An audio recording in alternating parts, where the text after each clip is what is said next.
Hey guys, I've got a 2002 Chevy Trailblazer here, and I'm going to use this vehicle to point out to you the location of some important fuses for the operation of the blower motor and the HVAC. So to start with, we're going to head under the hood. There's a tab on either side that you push in, and then you can lift this box up. The fuse that we're interested in is going to be the fuse that I've marked here with B. This is what provides power to the blower motor. Now, this car has the automatic HVAC, so this is the only fuse that ever provides power to the blower motor. If you have a manual AC, there will be another 30 amp fuse that I'll point out to you. You can actually check these fuses by looking down inside and seeing if they're blown or not. And you can swap it with a known good fuse as a troubleshooting step.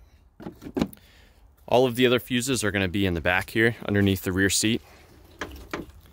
So you pull up this rear seat by pulling on this tab here, and paying attention to the cover, you'll see there's a tab on this side. There's a tab on the other side as well. And the way I like to remove these is I just grab this and I'll pull it to me just enough for it to flex, and then it will pop open and I can maneuver it out of the way. There's another cover here. Again, you push in on a tab on either side and lift up.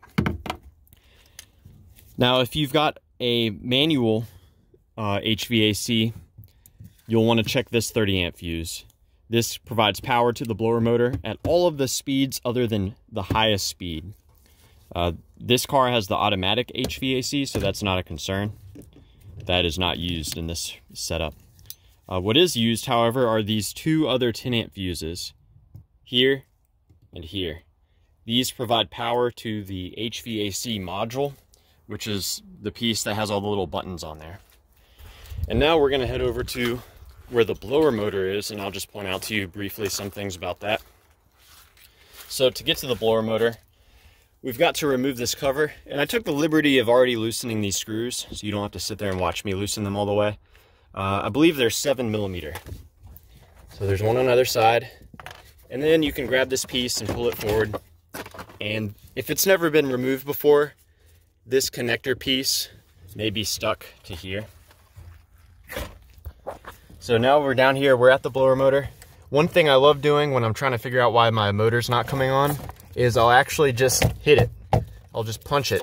Sometimes the motor can have bad contacts, and the act of punching that blower motor will cause it to kick off, so to speak. That is the blower motor control, which is used on the models with automatic HVAC. And let's see, I want to take a quick look at the connector here.